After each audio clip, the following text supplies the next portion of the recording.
Hello friends, good morning. So మార్కెట్లు కింద పడుతున్నాయి. ఫస్ట్ నిఫ్టీ చూద్దాము. నిఫ్టీ 10-డే మూవింగ్ యావరేజ్ అండ్ 20-డే మూవింగ్ యావరేజ్ కింద ట్రేడ్ అవుతుంది. ఈ 50-డే మూవింగ్ యావరేజ్, ఈ రెడ్ లైన్ ఏదైతుందో అది 50-డే మూవింగ్ యావరేజ్. దాని మీద సపోర్ట్ తీసుకుంది. 1, 2, 3 డేస్ సపోర్ట్ తీసుకొని మీదికి పోయింది, కానీ మళ్ళీ వాపస్ వచ్చింది.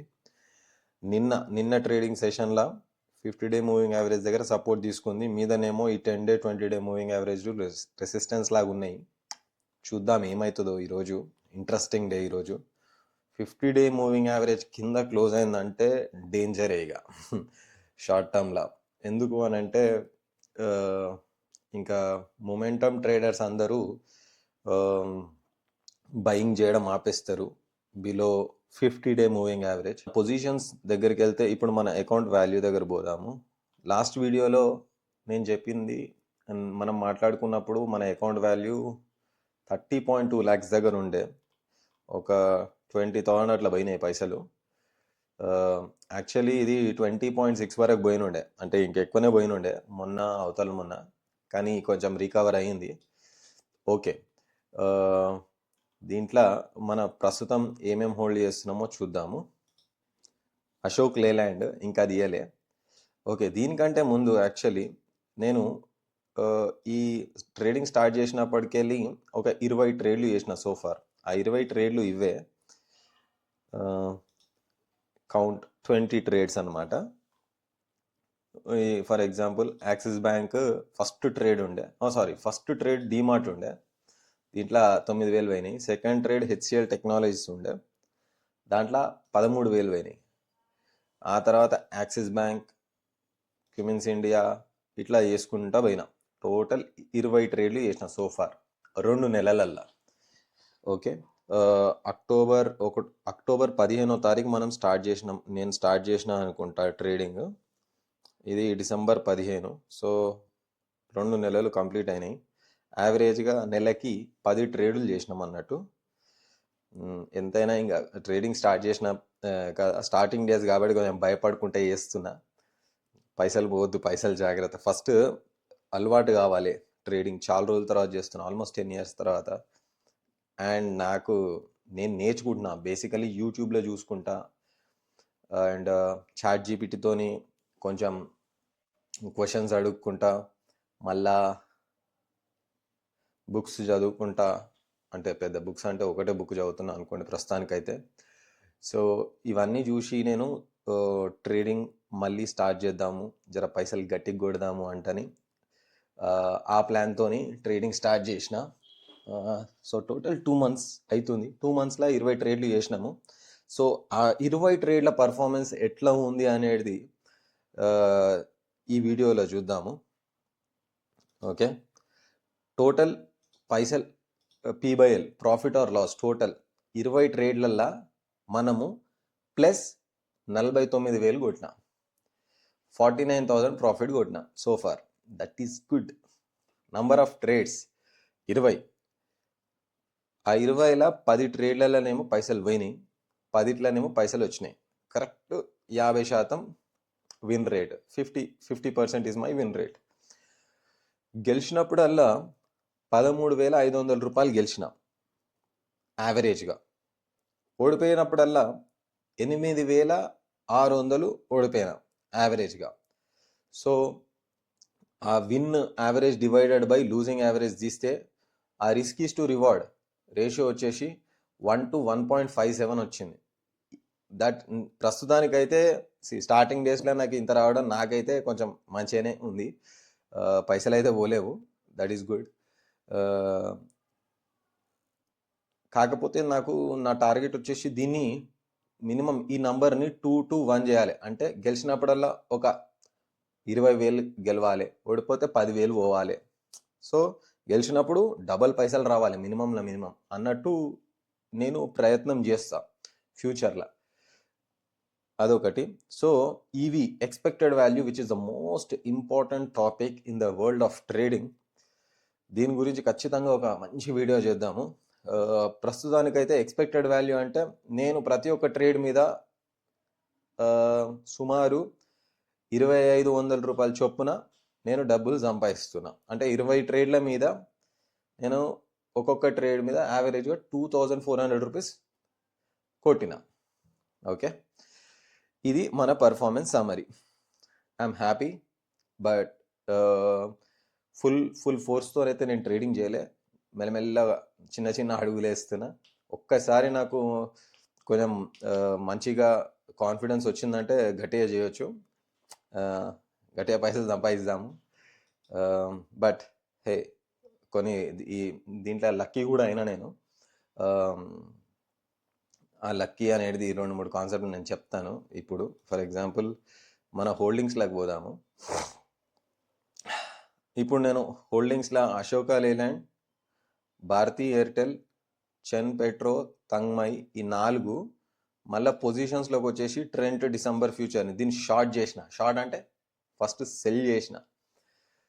ఏంటంటే దీని ప్రైస్ కింద పడుతుంది అని నా అంచనాతోని దీన్ని సెల్ చేసిన. ఓకే, ఫస్ట్ హోల్డింగ్స్లోకి వెళ్దాము. అశోకా లేలాండ్, నేను లాస్ట్ వీడియోలో చెప్పినాను దీని గురించి, ఎందుకు కొన్నాను, ఏడ కొన్నాను అనేది. ఇక్కడ కొన్నాను నేను. ఎందుకు అని అంటే ఇది ఈరోజు 52 వీక్ హై క్రియేట్ చేసిన ఉండే. ఈ రెసిస్టెన్స్ని బ్రేక్ చేసి 1 2 3 4 ఇక్కడ కొంచెం రెసిస్టెన్స్ ఉండే, జప్పని ఈడ బ్రేక్ చేసింది. నెక్స్ట్ డే కొనంగానే ఆ రోజు ఘోరంగా కింద పడ్డది. ఇక మళ్ళీ తర్వాత రికవర్ అయింది, మళ్ళీ కింద పడ్డది. ఈ ఆడికెళ్ళి ఇక మీదికైతే గట్టిగానే పోయింది.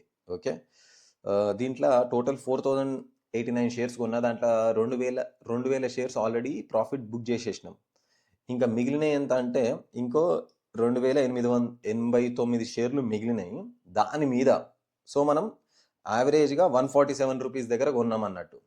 ఓకే, 147 రూపీస్ దగ్గర కొన్నాం. దీని చార్ట్ ఏడుంది, ఇక్కడ చార్ట్ సమ్వేర్ అరౌండ్ హియర్ కొన్నా నేను 147 రూపీస్. యా, నెక్స్ట్ డే ఓపెన్లో కొన్నా. సో ఫస్ట్ టార్గెట్ ఈ రోజు ఎక్కడనో బుక్ దీంట్లో ఈ రోజులోనే బుక్ చేసిన బేసికలీ. అండ్ నెక్స్ట్ ఈ మొత్తం ఇంకా ఈ ట్రేడ్ ఇంకా నడుస్తుంది. నిన్న అయితే it was not a good day. ఎందుకు అంటే ఇట్స్ ఓకే, చిన్న ప్రాఫిట్ బుకింగ్ అనుకుంటున్నాను నేనైతే. బట్ సో ఈ స్టాక్ నీట్గా మీదికైతే పోతుంది. ఇది ఎంత దూరం పోతే అంత దూరం పట్టుకొని పోదామంటే నా ప్లాన్. కానీ మార్కెట్ కండిషన్స్ బాగాలేవు. ఒకవేళ నిఫ్టీ అండ్ అన్ని మిడ్ క్యాప్ ఇవన్నీ మంచిగా గట్టిగా పికప్ అయితే ఇది మళ్ళా గట్టి మూవ్ ఇస్తుందని నేను అనుకుంటున్నా. కానీ ఇవన్నీ అనుకోవడాలు మాత్రమే. మార్కెట్లో ఎప్పుడు ఏదైనా జరగవచ్చు. కానీ నేను ఇప్పుడు దీనికి స్టాప్ లాస్ ఏడబెట్టినా అంటే ఈడబెట్టినా అంటే ఈ నుంచి ఇంత దాకా వచ్చి ఈడ సపోర్ట్ తీసుకొని లేవాలి.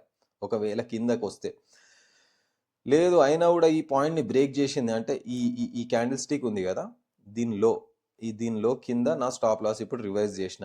సో ఈవెన్ ఇఫ్ వెనకాలకు వాపస్ వచ్చి అది స్టాప్ లాస్ హిట్ చేసినా కూడా మనం మంచి ప్రాఫిట్లోనే బయటపడతాం ఈ ట్రేడ్లోకి వెళ్ళి. సో ఈ ట్రేడ్లో నేను నేర్చుకునేది ఏంటంటే ఇదే అన్నిటికంటే పెద్ద పైసలు సంపాదించిన ట్రేడ్ నాకు. Number 1 lesson out of all these 20 trades is this Ashok Leyland. You know, ఏదో ఒకటి 20లో ఏదో ఒకటి గట్టిగా తగులుతుంది. ఆ తగిలినప్పుడు దాన్ని మంచిగా క్యాష్ చేసుకోవాలి. అంటే మనం 20 ట్రేడ్లు చేస్తాం, దాంట్లో 10-12 ట్రేడ్లు లాస్ అవుతాయి. ఇంకో 4 ట్రేడ్లు ఆడాడనే పైసలు ఏదో వచ్చినాయంటే వచ్చినాయి. కానీ ఇంకో ఆ 20లో 1-2 గట్టిగా మీదికి పోతాయి. ఆ ఒక్కటో ఇది అశోకా లేలాండ్. మస్తు గట్టిగా మీదికి పోయినప్పుడు దాన్ని తొందరగా అమ్మేసి బయట పడొద్దు. మంచిగా ప్రాఫిట్స్ని రన్ చేయాలనేది ఇది నాకు నేర్పించింది ప్రాక్టికల్గా. ఫర్ ఎగ్జాంపుల్ నేను దీన్ని 147 దగ్గర కొన్నప్పుడు అప్రాక్సిమేట్లీ 150 కాగానే అమ్మేసినాను అనుకోండి, ఆర్ 155 కాగానే అమ్మేసినాను అనుకోండి, ఇప్పుడు అది 166 దగ్గరకు వచ్చింది. ఇదంతా నేను మిస్ అవుతుండే ఈ మూవ్ని. So the importance of riding the winner is huge. అందుకోసమే ఈ పెద్ద పెద్ద మనుషులందరూ cut the losses short and let your profits run అని అన్నారు. అంటే ఇది ఒక్కటి ఏదో కొట్టి మంచి పాఠాలు చెప్తున్నాను కాదు, కానీ ఖచ్చితంగా ఇది నాకైతే నేర్పించింది. అండ్ ఇట్లాంటి ట్రేడ్స్ సంవత్సరంలో ఒక 4-5 తగిలితే గట్టిగా పైసలు సంపాదించవచ్చు. And yeah, that's all with this Ashok Leyland. So I'm hoping that it continues forward, but if it comes back and shows lot of weakness, then I will sell it. Yeah, same as usual ఈ yellow line ఏదైతే ఉందో ఆ yellow line కిందికి వచ్చి close అయ్యింది అంటే ఇంకా మనం ఆల్మోస్ట్ బయటికి వచ్చేసినట్టే. సో ఆ ఎల్లో లైన్ వచ్చేసి 20-day మూవింగ్ యావరేజ్. ఇవన్నీ ఎక్కడికి వెళ్ళి పట్టుకొచ్చిన ఈ లైన్స్ అంటే ఈ పెద్ద పెద్ద వాళ్ళందరూ మళ్ళా మార్క్ మినర్విని వీళ్ళందరూ ఈ మూవింగ్ యావరేజ్ని బాగా వాడుతున్నారు.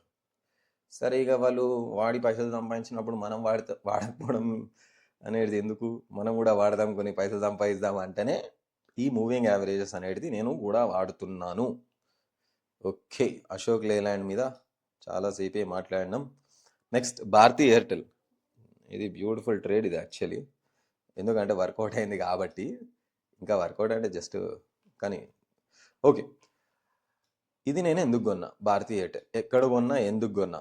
నంబర్ 1, ఇక్కడ నుంచి చూడండి, స్టాక్ పైకి వెళ్తుంది. Number 1 up trend. Number 2 pull back అయింది. పుల్ బ్యాక్ ఎక్కడ? ఈ నుంచి ఈ దాకా పుల్ బ్యాక్ అయింది, ఈ నుంచి ఈ దాకా వెనకలకు వచ్చింది. ఓకే, హలో, యా, ఈ నుంచి ఈ దాకా వెనకలకు వచ్చింది, వెనకలకు పుల్ బ్యాక్ అయింది. ఈ రెడ్ లైన్ ఉంది కదా, 50-day మూవింగ్ యావరేజ్. ఇది 50-day మూవింగ్ యావరేజ్ దగ్గర పెద్ద స్టాక్స్ యూజువల్లీ సపోర్ట్ తీసుకుంటుందా లేదా అని చూసిన. ఈ క్యాండిల్ స్టిక్ చూస్తే బయ్యర్స్ సెల్ ఈ నుంచి ఇందాక గ్రాడ్యువల్ సెల్లింగ్ నడిచినాక 50-day మూవింగ్ యావరేజ్ దగ్గర ఈ కన్ఫ్యూజన్ అనేది వచ్చింది. జట్మన్ కింద అయితే వాడేరారు, first point. Second point, confusion తర్వాత బుల్స్ వచ్చేసారు, మంచిగా దీన్ని ఈ క్యాండిల్ స్టిక్ని గట్టిగా క్లోజ్ చేసారు. అంటే మంచిగా బయింగ్ జరిగింది. 50-day మూవింగ్ యావరేజ్ దగ్గర బయింగ్ చేసారు. సో నేను ఇది చూసి okay by, 50-day moving average దగ్గర ఇది సపోర్ట్ తీసుకుంటే మార్కెట్ మీదికి మూవ్ అయితే నేను ఈ ట్రేడ్ మంచిగానే పైసలు కొట్టిస్తుంది. లేకపోతే మనము ఈడ ఇది ఫెయిల్ అయితే ఈడ స్టాప్ లాస్ పెట్టుకొని బయటపడదాము అని అనుకొని నెక్స్ట్ డే మార్కెట్ ఈడ నడుస్తుంటే ఈడ కొన్నా. ఓకే, ఆ నెక్స్ట్ డే మార్కెట్ మీదకి పోయింది, వెరీ గుడ్, వర్కౌట్ అయింది అనిపించింది. నెక్స్ట్ డే మళ్ళా నిన్న మార్కెట్ వీక్ ఉన్నా కూడా నిఫ్టీ నిన్న బ్యాడ్ డే నడిచిన, అంటే not very bad day, but red day, losing day అయినా కూడా ఇది పాజిటివ్లోనే, అంటే ఆల్మోస్ట్ పాజిటివ్లోనే క్లోజ్ అయింది. రెడ్ కనిపిస్తున్నా కూడా it is more than the close of the previous day. Friends, మీకు నేను మాట్లాడేవి ఏమన్నా టర్మ్స్ మీకు ఒకవేళ మీరు కొత్తగా ట్రేడింగ్లోకి వచ్చిర్రు చూస్తున్నారు అంటే కమెంట్స్లో పెట్టండి. I will try to make a video on the concepts which you are finding it difficult to understand.